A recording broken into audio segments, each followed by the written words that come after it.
Salve Regina, Mater misericordiae, vita dulcedo, et spes nostra salve. Per te clamamus, exules filii Eve.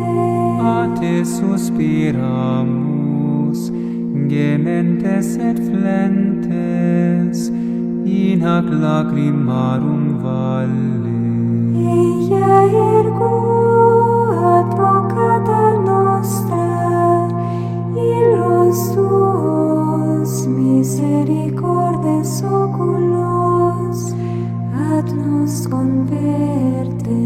Et Iesum benedictum fructum ventris tui, nobis post hoc exilium ostende. O clemens, O pia, o dulcis Virgo Maria.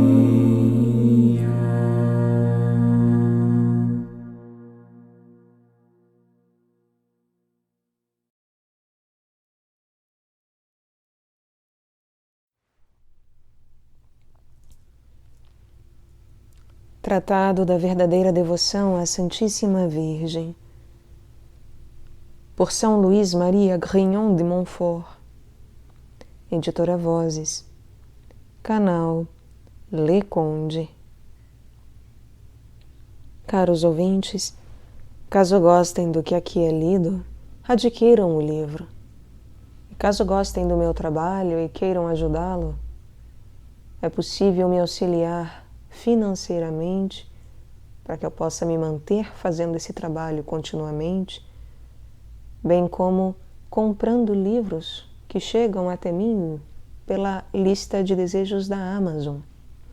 Os links estão no descritivo. Muito obrigada pela presença de todos. Eu tomo a liberdade, caros ouvintes, de antes de começar este tratado, fazer uma oração, fazer uma Ave Maria em latim.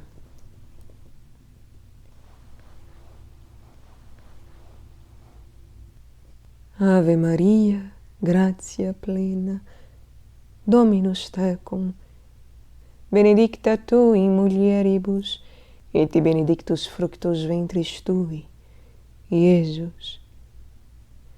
Sancta Maria, Mater Dei, ora pro nobis peccatoribus, nunc et in hora mortis nostri. Amém.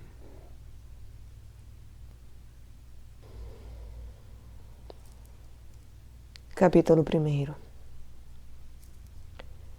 Necessidade da devoção à Santíssima Virgem.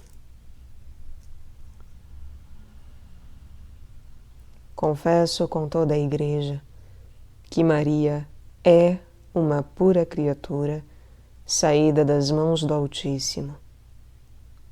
Comparada, portanto, à majestade infinita, ela é menos que um átomo.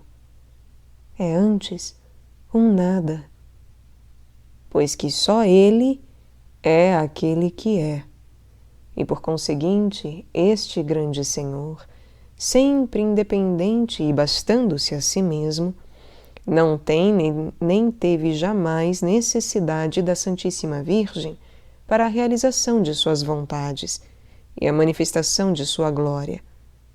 Basta-lhe querer para tudo fazer.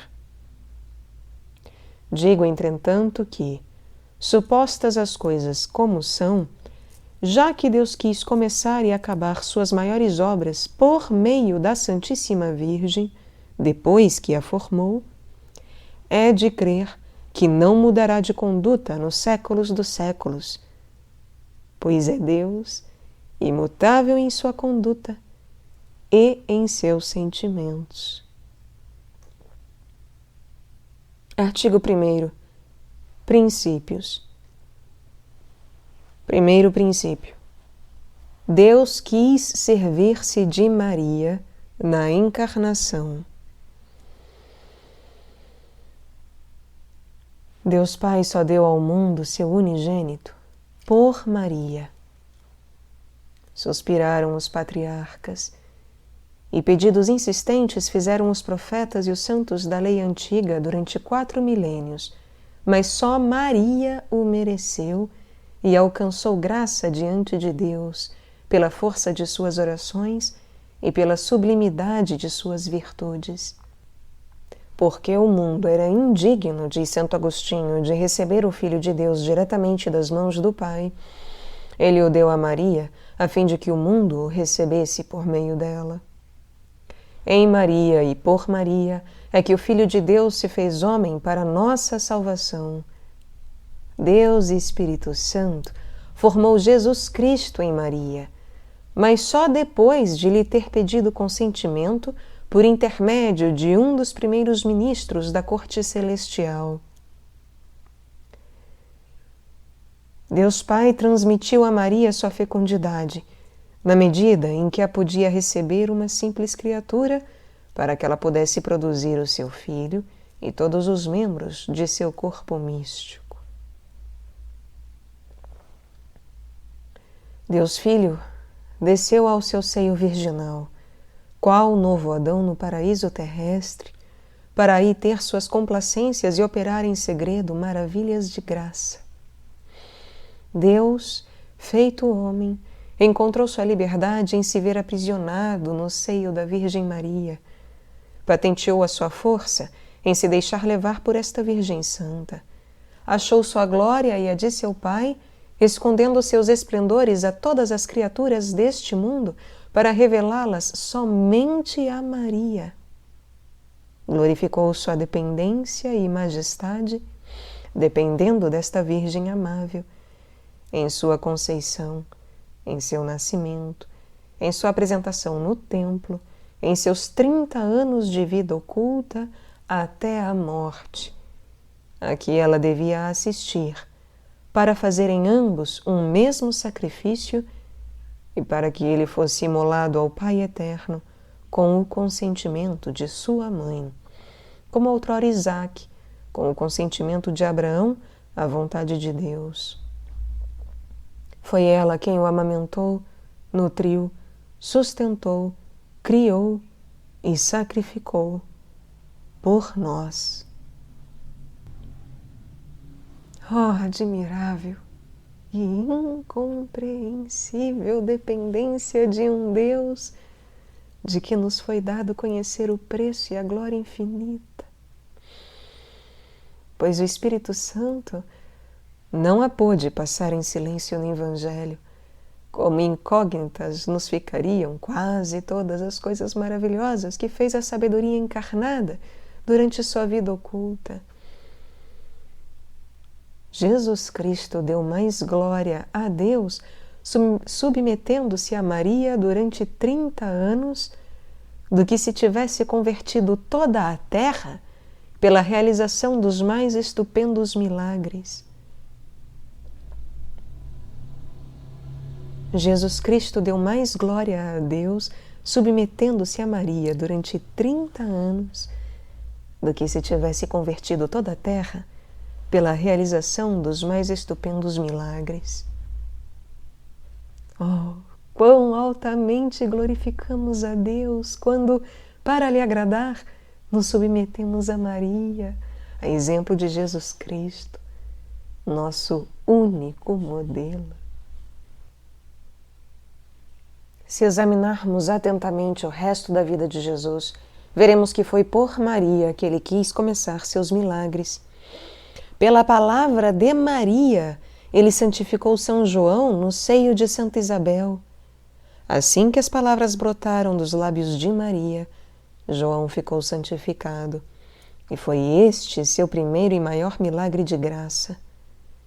Foi ao humilde pedido de Maria que ele, nas núpcias de Caná, mudou água em vinho, sendo este seu primeiro milagre sobre a natureza. Ele começou e continuou seus milagres por Maria, e por Maria os continuará até o fim dos séculos. O Espírito Santo, que era estéril em Deus, isto é, não produzia outra pessoa divina, tornou-se fecundo em Maria. O Espírito Santo, que era estéril em Deus, isto é, não produzia outra pessoa divina, tornou-se fecundo em Maria. É com ela, nela e dela, que ele produziu sua obra-prima, um Deus feito homem, e que produz todos os dias, até ao fim do mundo, os predestinados e os membros do corpo deste chefe adorável. Eis porque, quanto mais em uma alma ele encontra Maria, sua querida e inseparável esposa, mais operante e poderoso se torna para produzir Jesus Cristo nessa alma, e essa alma em Jesus Cristo.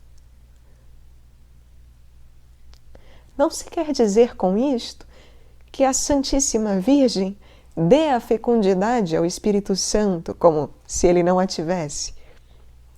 Sendo Deus, ele possui a fecundidade, ou a capacidade de produzir, como o Pai e o Filho. Não a reduz, porém, à ação, e não gera outra pessoa divina. O que se quer dizer é que o Espírito Santo, por intermédio da Virgem, da qual se quis servir, se bem que não lhe fosse absolutamente necessário, reduziu ao ato a sua fecundidade, produzindo nela e por ela Jesus Cristo e seus membros. É um mistério da graça, inacessível até aos mais sábios e espirituais dentre os cristãos.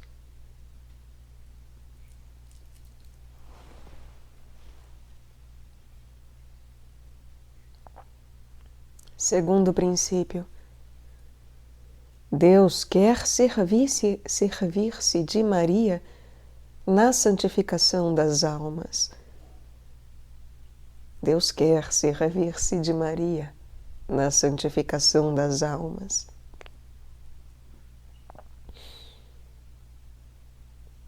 A conduta das três pessoas da Santíssima Trindade na encarnação e primeira vinda de Jesus Cristo é a mesma de todos os dias, de um modo visível na Igreja. E esse procedimento há de perdurar até a consumação dos séculos, na última vinda de Cristo.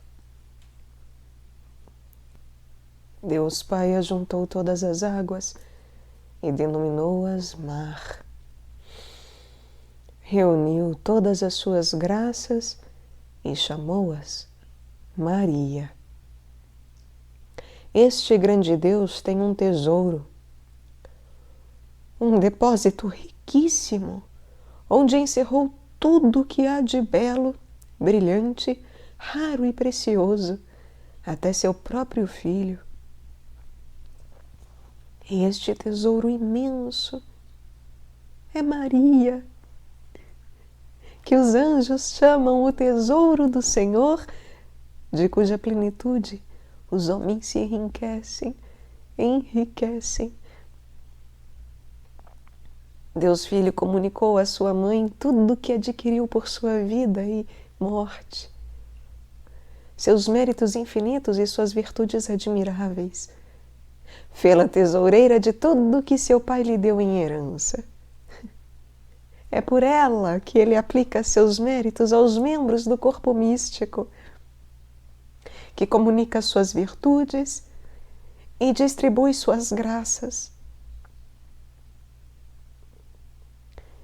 É ela o canal misterioso, o aqueduto, pelo qual passam abundante e docemente suas misericórdias.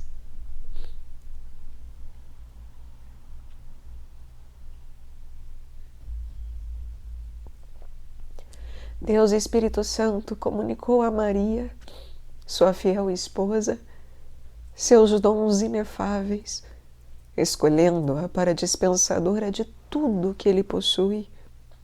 Deste modo, ela distribui seus dons e suas graças a quem quer, quanto quer, como quer e quando quer. E dom nenhum é concedido aos homens que não passe por suas mãos virginais. Tal é a vontade de Deus, que tudo tenhamos por Maria, e assim será enriquecida, levada e honrada pelo Altíssimo, aquela que em toda a vida quis ser pobre, humilde e escondida até ao nada. Eis a opinião da Igreja e dos santos padres.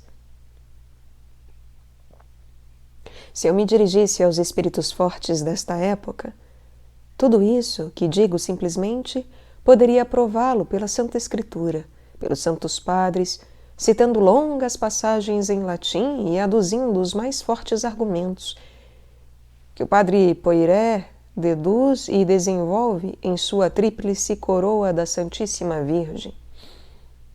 Falo, porém, aos pobres e aos simples, que, por serem de boa vontade e terem mais fé que a maior parte dos sábios, creem com mais simplicidade e mérito, e, portanto, contento-me de lhes dizer simplesmente a verdade, sem me preocupar em citar todos os textos latinos, embora mencione alguns, mas sem os rebuscar muito. Continuemos. Pois que a graça aperfeiçoa a natureza e a glória aperfeiçoa a graça. É certo que nosso Senhor continua a ser no céu tão filho de Maria como foi na terra. Por conseguinte, ele conserva a submissão e obediência do mais perfeito dos filhos para com a melhor das mães. Cuidemos, porém, de não atribuir a essa dependência o menor abaixamento ou imperfeição em Jesus Cristo. Maria está infinitamente abaixo de seu filho, que é Deus, e, portanto, não lhe dá ordens como uma mãe terrestre as dá a seu filho.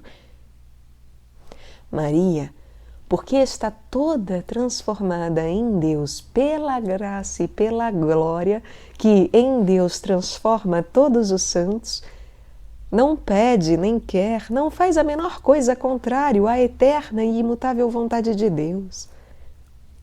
Quando se lê, portanto, nos escritos de São Bernardo, São Bernardino, São Boaventura, etc., que no céu e na terra tudo, o próprio Deus, está submisso à Santíssima Virgem, deve-se entender que a autoridade que Deus espontaneamente lhe conferiu é tão grande que ela parece ter o mesmo poder que Deus, e que suas preces e rogos são tão eficazes que se podem tomar como ordens junto de Sua Majestade, e ele não resiste nunca às súplicas de sua mãe, porque ela é sempre humilde e conformada à vontade divina. Se Moisés, pela força de sua oração, conseguiu sustentar a cólera de Deus contra os israelitas, e de tal modo que o Altíssimo e infinitamente misericordioso Senhor lhe disse que o deixasse encolerizar-se e punir aquele povo rebelde, que devemos pensar com muito mais razão da prece da humilde Maria, a digna Mãe de Deus, que tem mais poder junto da majestade divina que as preces e intercessões de todos os anjos e santos do céu e da terra. No céu, Maria dá ordens aos anjos e aos bem-aventurados.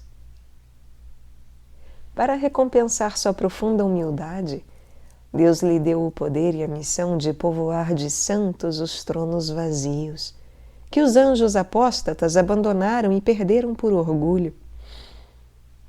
E a vontade do Altíssimo, que exalta os humildes, é que o céu, a terra e o inferno se curvem, de bom ou mau grado, às ordens da humilde Maria.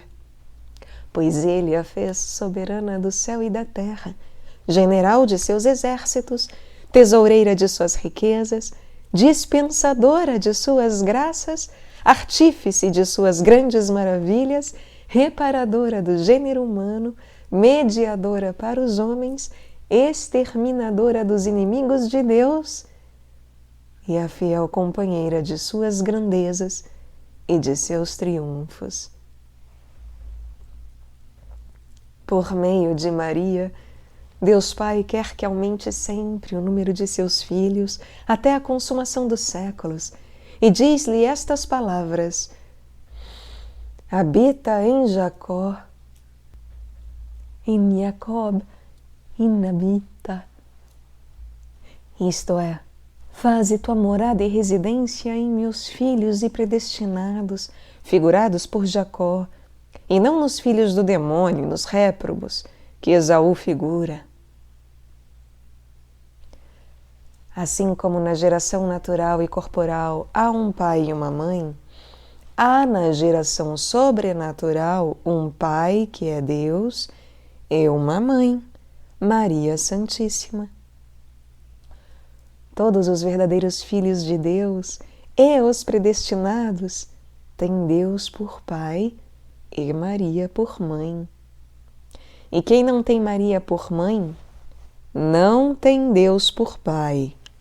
Por isso, os réprobos, os hereges, os cismáticos, etc., que odeiam ou olham com desprezo ou indiferença à Santíssima Virgem, não têm Deus por pai, ainda que disto se gloriem, pois não têm Maria por mãe.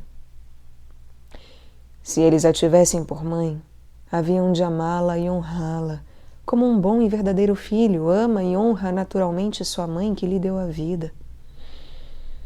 O sinal mais infalível e indubitável para distinguir um herege, um cismático, um réprobo, de um predestinado, é que o herege e o réprobo ostentam desprezo e indiferença pela Santíssima Virgem e buscam, por suas palavras e exemplos, abertamente ou às escondidas, às vezes sob belos pretextos, diminuir e amesquinhar o culto e o amor a Maria. Não foi nestes que Deus Pai disse a Maria que fizesse sua morada, pois são filhos de Esaú.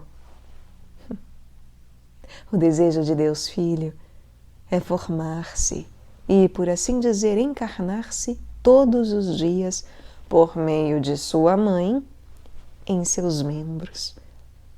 Ele lhe diz: in Israel hereditare, possuí tua herança em Israel, como se dissesse: Deus, meu Pai, deu-me por herança todas as nações da terra, todos os homens bons e maus, predestinados e réprobos. Eu os conduzirei, uns com a vara de ouro, outros com a vara de ferro. Serei o pai e advogado de uns, e justo vingador para outros, o juiz de todos. Mas vós, minha querida mãe, só tereis por herança e possessão os predestinados, figurados por Israel. Como sua boa mãe, vós lhes dareis a vida, os nutrireis, educareis, e, como sua soberana, os conduzireis, governareis e defendereis.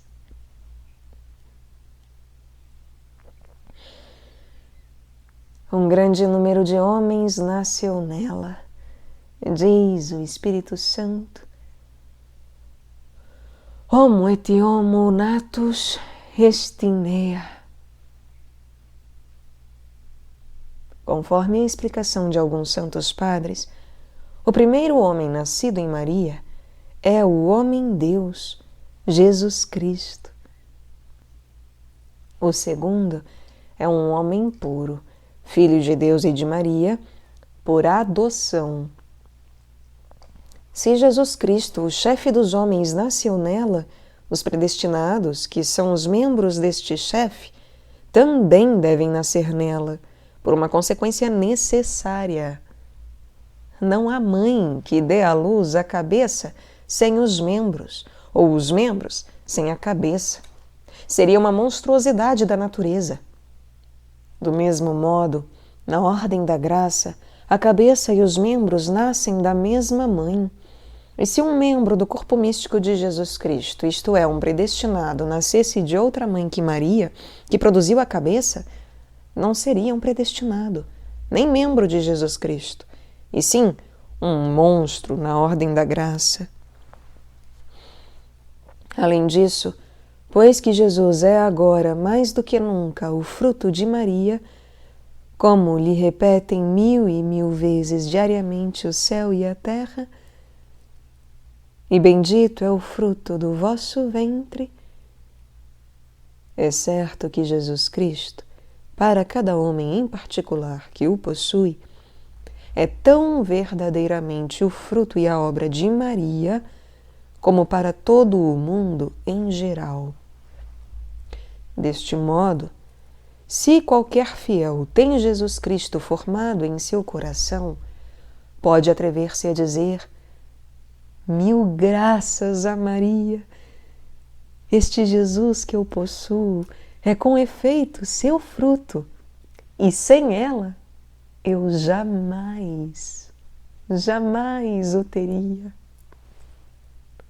Pode-se ainda aplicar-lhe com mais propriedade que São Paulo aplica a si próprio as palavras quos iterum parturio donec formetur Christus in vobis. Dou à luz todos os dias os filhos de Deus, até que Jesus Cristo seja neles formado em toda a plenitude de sua idade. Santo Agostinho, sobrepujando a si mesmo e tudo o que acabo de dizer, confirma que todos os predestinados para serem conformes à imagem do Filho de Deus são, neste mundo, ocultos no seio da Santíssima Virgem, e aí guardados, alimentados, mantidos e engrandecidos por esta boa mãe, até que ela os dê a glória, depois da morte, que é propriamente o dia de seu nascimento, como qualifica a Igreja, a morte dos justos. Ó mistério de graça que os réprobos desconhecem e os predestinados conhecem muito pouco. É vontade de Deus Espírito Santo que nela e por ela se formem eleitos. É vontade de Deus Espírito Santo que nela e por ela se formem eleitos. In electis meis mitterradices. Lhe diz ele, minha bem-amada e minha esposa, lança em meus eleitos as raízes de todas as virtudes, a fim de que eles cresçam de virtude em virtude e de graça em graça. Tive tanta complacência em ti, quando vivias na terra, praticando as mais sublimes virtudes, que desejo ainda encontrar-te sobre a terra, sem que deixes de estar no céu. Reproduze-te, portanto, em meus eleitos, que eu veja neles, com complacência, as raízes de tua fé invencível, de tua humildade profunda, de tua mortificação universal, de tua oração sublime, de tua caridade ardente, de tua firmíssima esperança e de todas as tuas virtudes.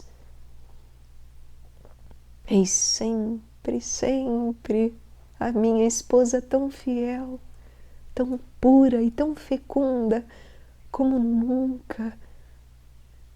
Que tua fé me dê fiéis, que tua pureza me dê virgens, que tua fecundidade me dê eleitos e templos.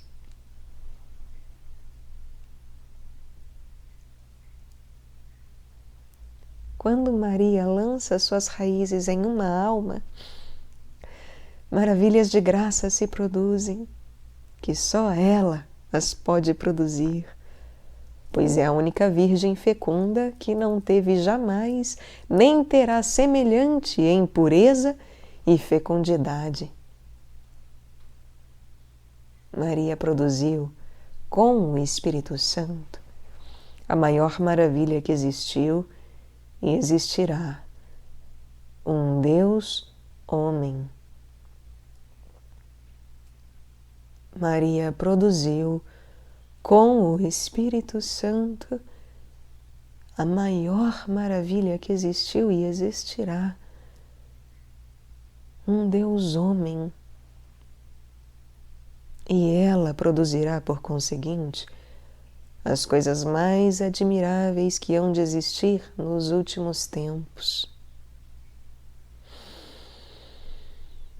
A formação e educação dos grandes santos, que aparecerão no fim do mundo, lhe está reservada, pois só esta Virgem singular e milagrosa pode produzir, em união com o Espírito Santo, as obras singulares e extraordinárias. Quando o Espírito Santo, seu esposo, a encontra numa alma, ele se apodera dessa alma, penetra com toda a plenitude, comunicando-se-lhe abundantemente, e na medida em que lhe concede sua esposa. E uma das razões por que hoje em dia o Espírito Santo não opera nas almas maravilhas retumbantes é não encontrar ele uma união bastante forte entre as almas e sua esposa fiel e inseparável. Digo esposa inseparável porque, depois que este amor substancial do Pai e do Filho desposou Maria para produzir Jesus Cristo, o chefe dos eleitos, e Jesus Cristo nos eleitos, nunca ele a repudiou, pois ela tem sido sempre fiel e fecunda. Artigo 2º. Consequências. Primeira consequência. Maria é a rainha dos corações.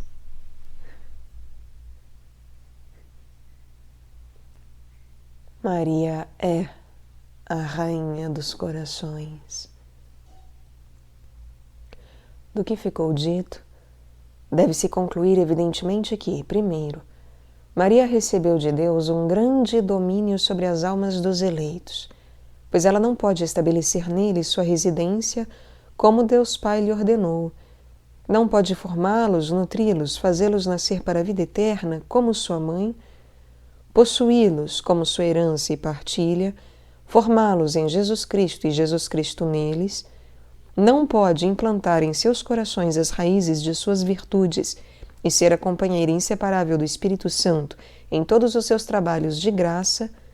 Não pode, repito, fazer todas estas coisas se não tiver direito e domínio sobre suas almas, por uma graça singular do Altíssimo.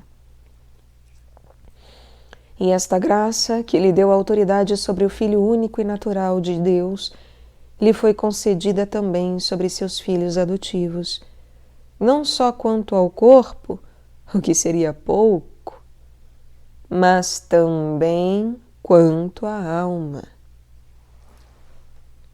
Maria é a rainha do céu e da terra pela graça, como Jesus é o rei por natureza e conquista. Ora, como o reino de Jesus Cristo compreende principalmente o coração e o interior do homem, conforme a palavra, o reino de Deus está no meio de vós, o reino da Santíssima Virgem está principalmente no interior do homem, isto é, em sua alma. e é principalmente nas almas que ela é mais glorificada com seu Filho do que em todas as criaturas visíveis, e podemos chamá-la com os santos a Rainha dos Corações. Segunda consequência: Maria é necessária aos homens para chegarem ao seu último fim. Em segundo lugar, é preciso concluir que a Santíssima Virgem, sendo necessária a Deus, de uma necessidade chamada hipotética, devido à sua vontade, é muito mais necessária aos homens para chegarem a seu último fim. Não se confunda, portanto, a devoção à Santíssima Virgem com a devoção aos outros santos, como se não fosse mais necessária que a destes e apenas de superrogação.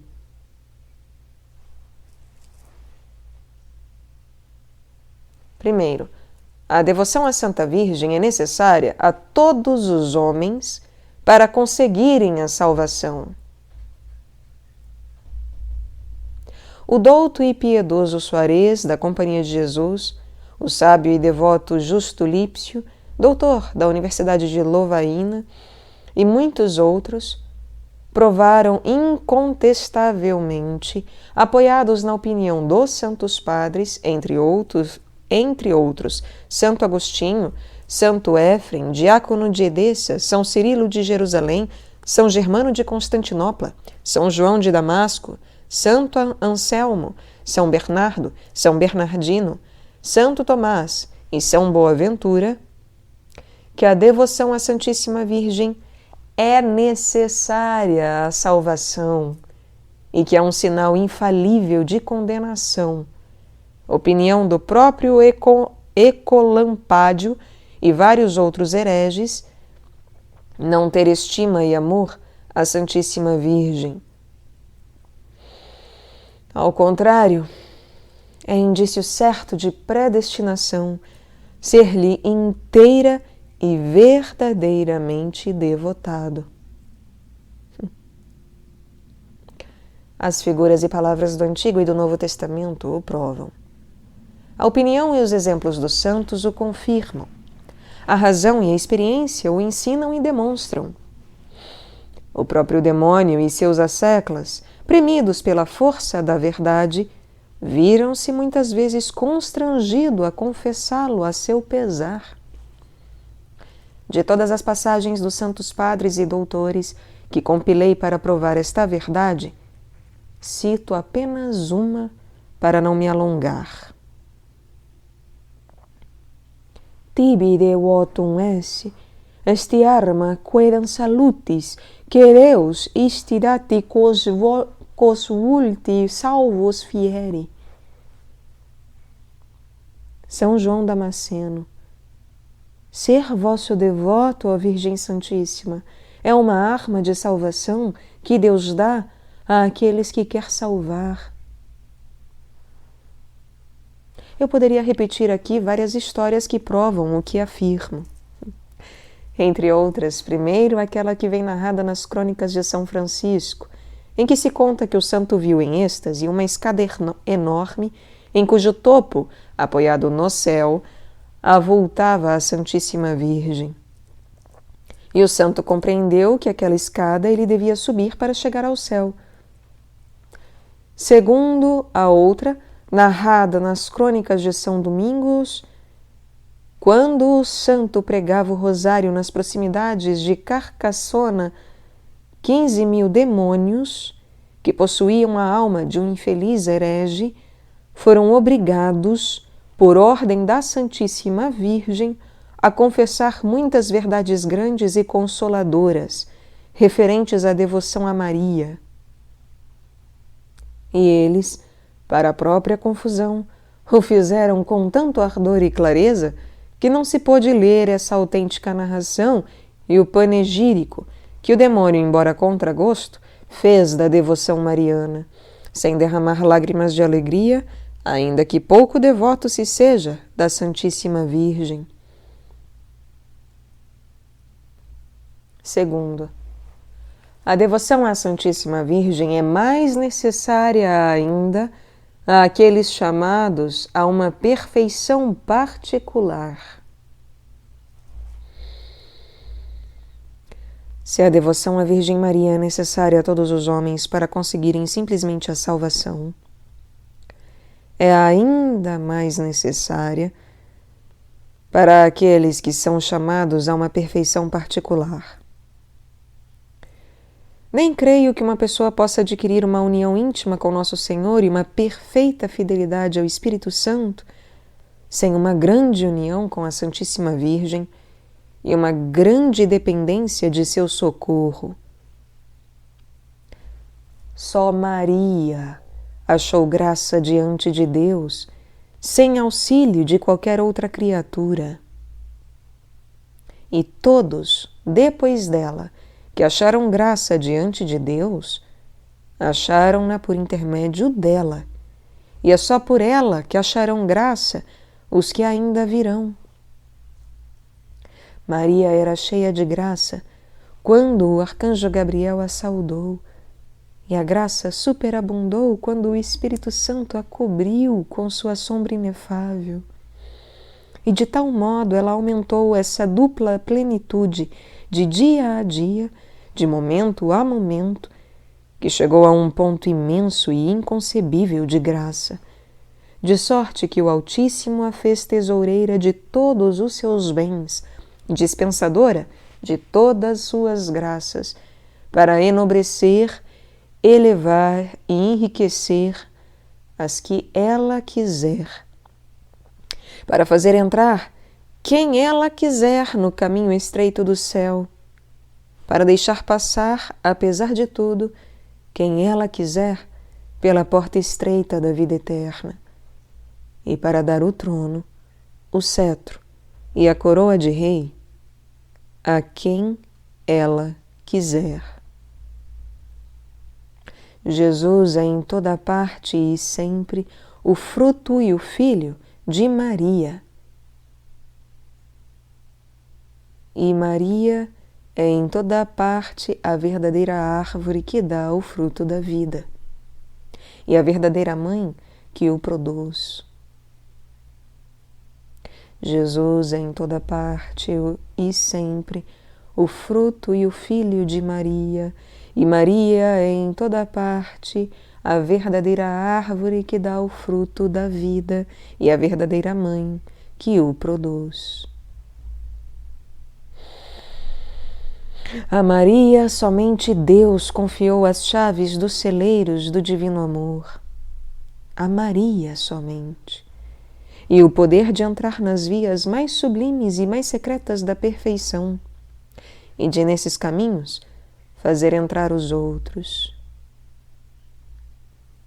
Só Maria dá aos miseráveis filhos de Eva infiel a entrada no paraíso terrestre, para aí espairecerem agradavelmente com Deus, para aí com segurança se ocultarem de seus inimigos, para aí, sem mais receio da morte, se alimentarem deliciosamente do fruto das árvores da vida e da ciência do bem e do mal, e para sorverem longamente as águas celestes desta bela fonte que jorra com tanta abundância. Ou melhor, como ela mesma é esse paraíso terrestre, ou essa terra virgem e abençoada, da qual Adão e Eva pecadores foram expulsos, ela só dá entrada àqueles que lhe apraz deixar entrar e para torná-los santos.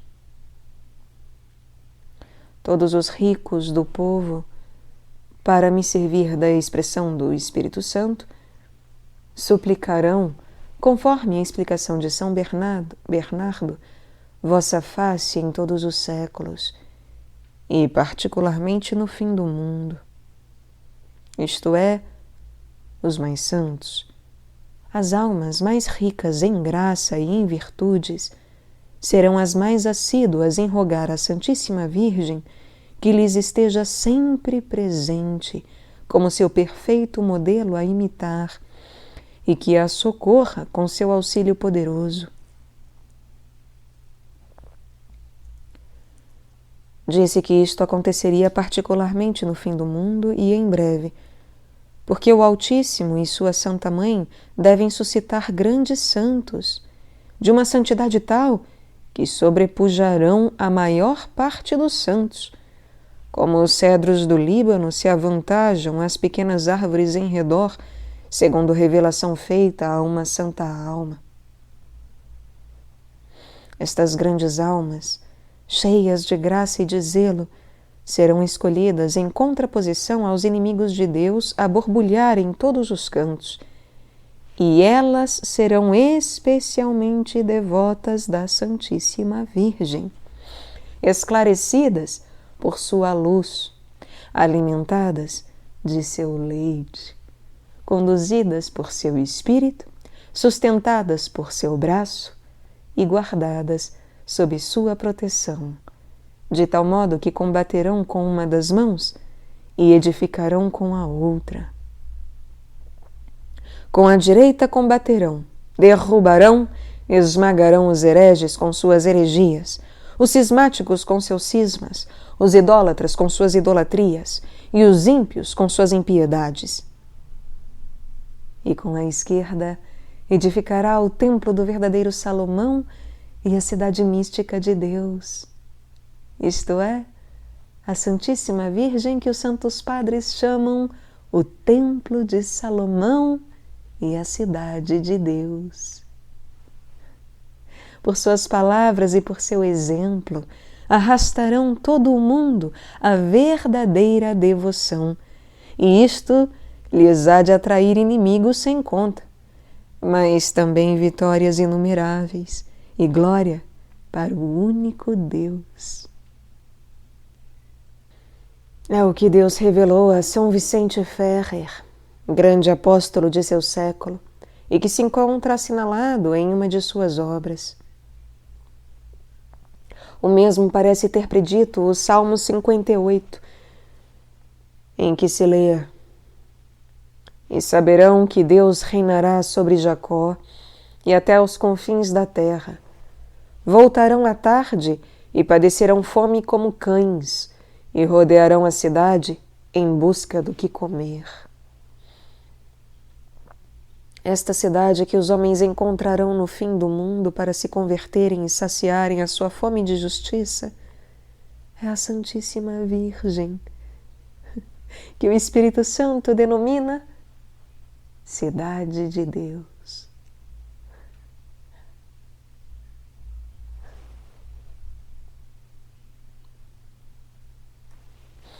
Terceiro, a devoção à Santíssima Virgem será especialmente necessária nesses últimos tempos.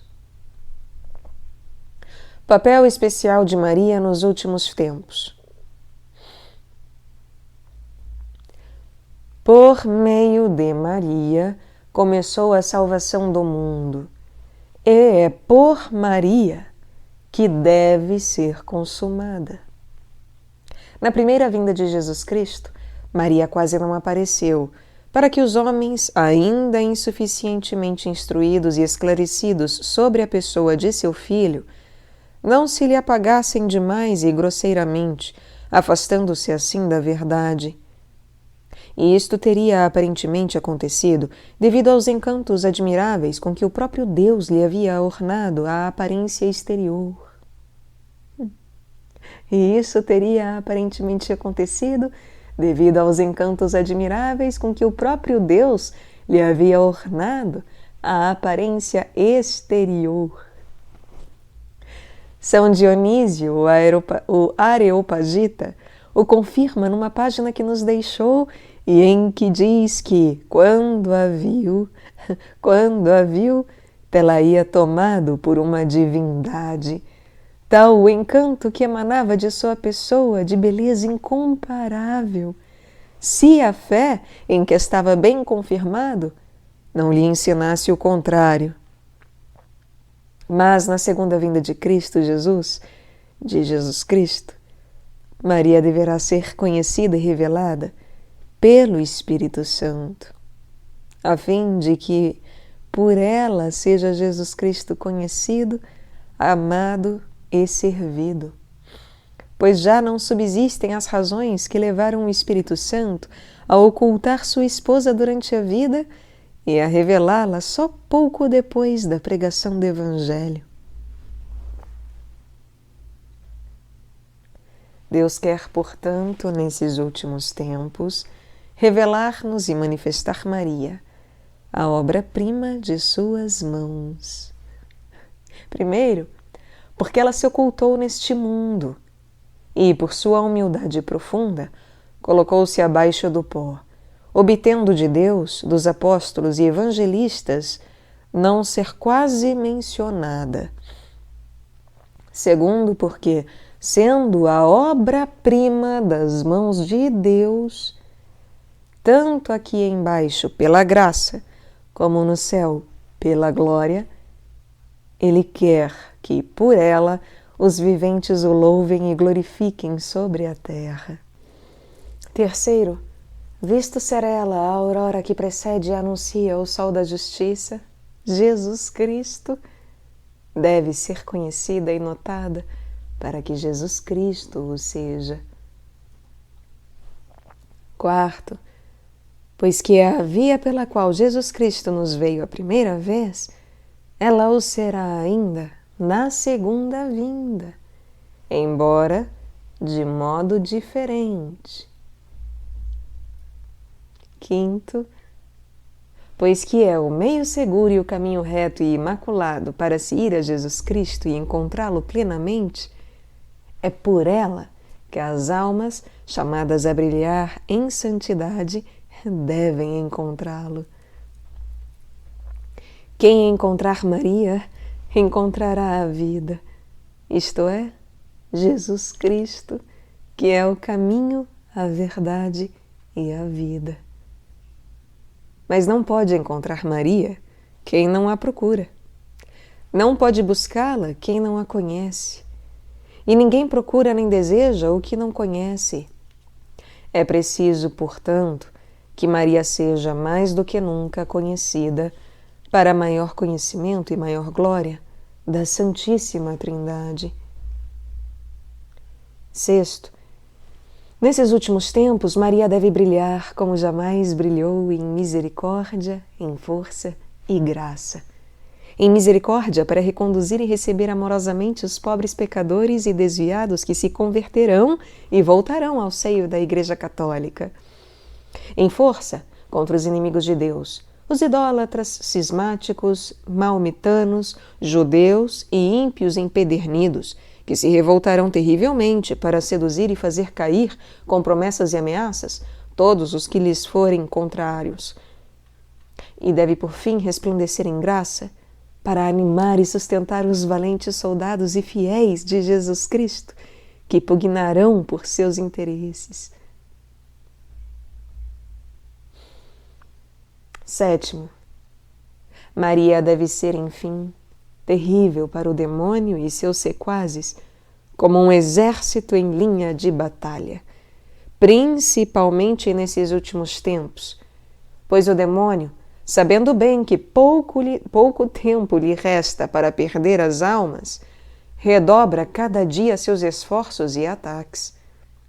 Suscitará em breve perseguições cruéis e terríveis emboscadas aos servidores fiéis e aos verdadeiros filhos de Maria, que mais trabalho lhe dão para vencer. É principalmente a estas últimas e cruéis perseguições do demônio que se multiplicarão todos os dias até ao reino do Anticristo, que se refere àquela primeira e célebre predição e maldição que Deus lançou contra a serpente no paraíso terrestre. Venho a propósito explicá-la aqui, para a glória da Santíssima Virgem, salvação de seus filhos e confusão do demônio. Porém, inimizade entre ti e a mulher, e entre a tua posteridade e a posteridade dela. Ela te pisará a cabeça, e tu armarás traições ao seu calcanhar.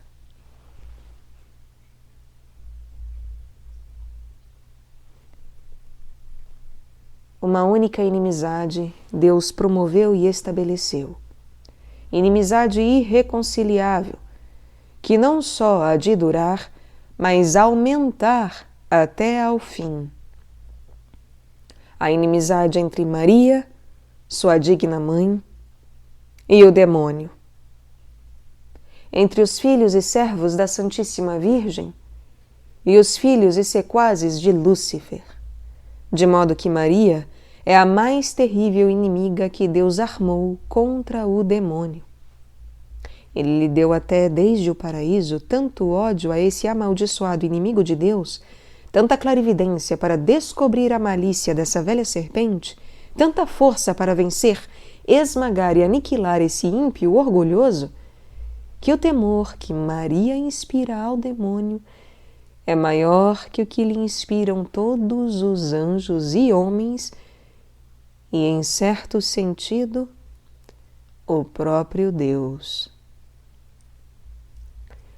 Não que a ira, o ódio, o poder de Deus não sejam infinitamente maiores que os da Santíssima Virgem, pois as perfeições de Maria são limitadas. Mas, em primeiro lugar, Satanás, porque é orgulhoso, sofre incomparavelmente mais por ser vencido e punido pela pequena e humilde escrava de Deus, cuja humildade o humilha mais que o poder divino.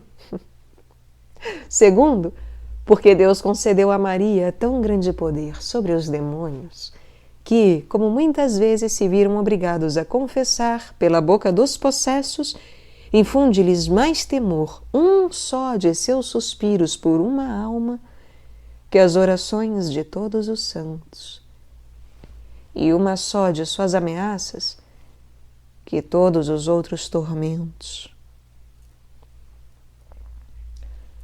O que Lúcifer perdeu por orgulho, Maria ganhou por humildade. O que Eva condenou e perdeu pela desobediência, salvou Maria pela obediência. Eva, obedecendo à serpente, perdeu consigo todos os seus filhos e os entregou ao poder infernal. Maria, por sua perfeita fidelidade a Deus, salvou consigo todos os seus filhos e servos e os consagrou a Deus. Deus não pôs somente inimizade, mas inimizades, e não somente entre Maria e o demônio, mas também entre a posteridade da Santíssima Virgem e a posteridade do demônio. Quer dizer, Deus estabeleceu inimizades, antipatias e ódios secretos entre os verdadeiros filhos e servos da Santíssima Virgem e os filhos e escravos do demônio. Não há entre eles a menor sombra de amor, nem correspondência íntima existe entre uns e outros. Os filhos de Belial, os escravos de Satã, os amigos do mundo, pois é a mesma coisa, sempre perseguiram até hoje e perseguirão no futuro aqueles que pertencem à Santíssima Virgem, como outrora Caim perseguiu seu irmão Abel e Esaú seu irmão Jacó, figurando os réprobos e predestinados. Mas a humilde Maria será sempre vitoriosa na luta contra esse orgulhoso. E tão grande será a vitória final que ela chegará ao ponto de esmagar-lhe a cabeça, sede de todo o orgulho. Ela descobrirá sempre sua malícia de serpente, desvendará suas tramas infernais, desfará seus conselhos diabólicos e, até ao fim dos tempos, garantirá seus fiéis servidores contra as garras do tão cruel inimigo. Mas o poder de Maria sobre todos os demônios há de patentear-se com mais intensidade nos últimos tempos, quando Satanás começará a armar insídias ao seu calcanhar, isto é, aos seus humildes servos, aos seus pobres filhos, os quais ela suscitará para combater o príncipe das trevas. Eles serão pequenos e pobres aos olhos do mundo, e rebaixados diante de todos como calcanhar, calcados e perseguidos como calcanhar, em comparação com os outros membros do corpo. Mas, em troca, eles serão ricos em graça de Deus, graças que Maria lhes distribuirá abundantemente. Serão grandes e notáveis em santidade diante de Deus, superiores a toda criatura, por seu zelo ativo, e tão fortemente amparados pelo poder divino que, com a humildade de seu calcanhar e em união com Maria, esmagarão a cabeça do demônio e promoverão o triunfo de Jesus Cristo.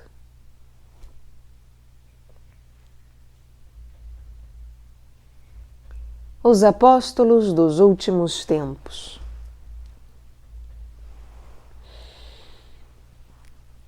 Deus quer finalmente que Sua Mãe Santíssima seja agora mais conhecida, mais amada, mais honrada, como jamais o foi. E isto acontecerá, sem dúvida, sem dúvida. Se os predestinados puserem em uso, com o auxílio do Espírito Santo, a prática interior e perfeita que lhes indico a seguir. E se a observarem com fidelidade, verão então claramente, quando lhe permite a fé, esta bela estrela do mar, e chegarão a bom porto, tendo vencido as tempestades e os piratas. Conhecerão as grandezas desta soberana e se consagrarão inteiramente a seu serviço como súditos e escravos de amor. Experimentarão suas doçuras e bondades maternais e amá-la-ão ternamente como seus filhos estremecidos. Conhecerão as misericórdias de que ela é cheia e a necessidade que tem de seu auxílio, e hão de recorrer a ela em todas as circunstâncias como a sua querida advogada e medianeira junto de Jesus Cristo.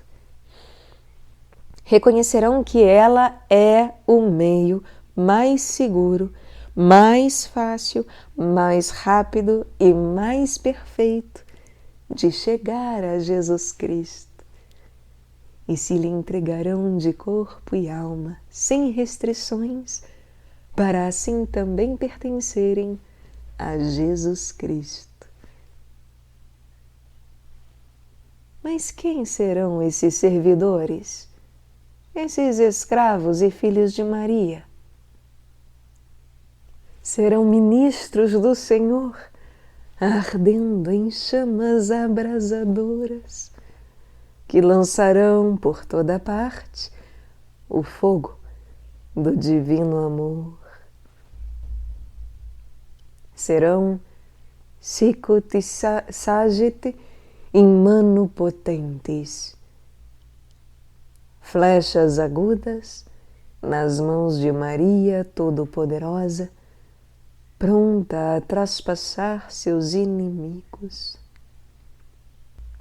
Serão sicut sagit in manu potentes, flechas agudas nas mãos de Maria Todo-Poderosa, pronta a traspassar seus inimigos.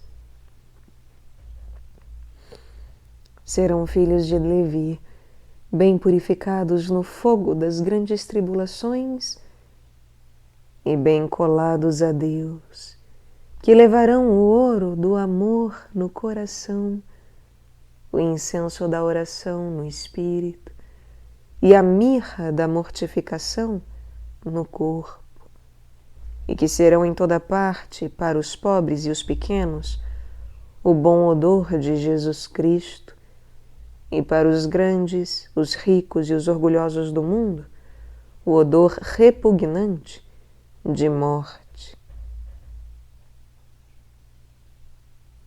Serão filhos de Levi, bem purificados no fogo das grandes tribulações e bem colados a Deus, que levarão o ouro do amor no coração, o incenso da oração no espírito e a mirra da mortificação no corpo, e que serão em toda parte, para os pobres e os pequenos, o bom odor de Jesus Cristo, e para os grandes, os ricos e os orgulhosos do mundo, um odor repugnante de morte.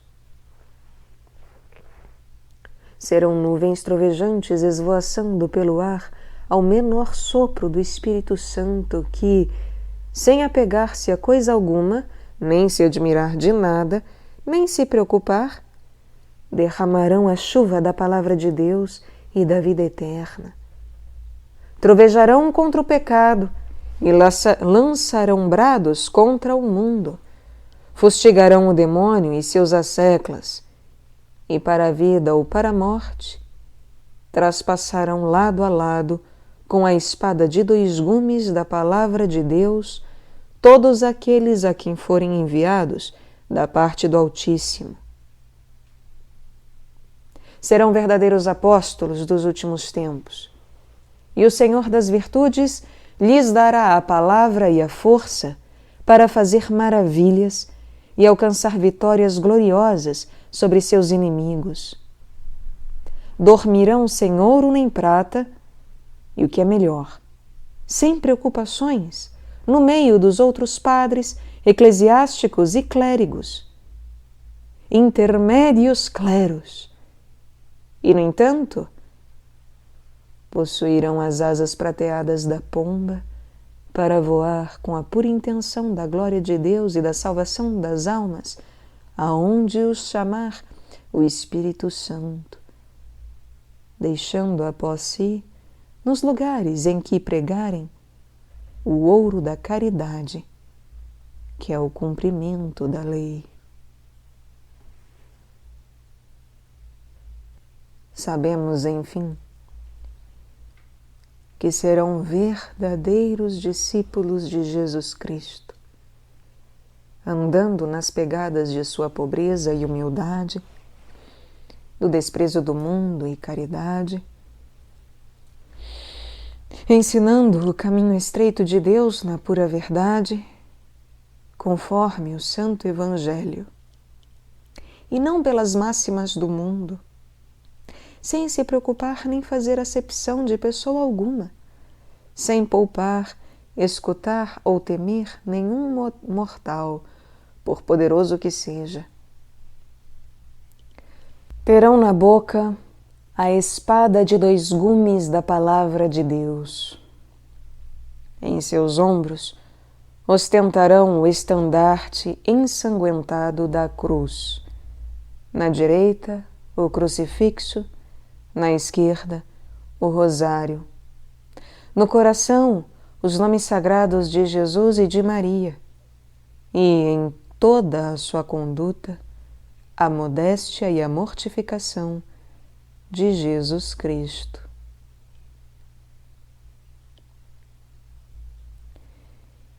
Eis os grandes homens que hão de vir, suscitados por Maria, em obediência às ordens do Altíssimo, para que o seu império se estenda sobre o império dos ímpios, dos idólatras e dos maometanos. Quando e como acontecerá? Só Deus o sabe. Quanto a nós, cumpre calar-nos, orar, suspirar e esperar. Expectans expectavi.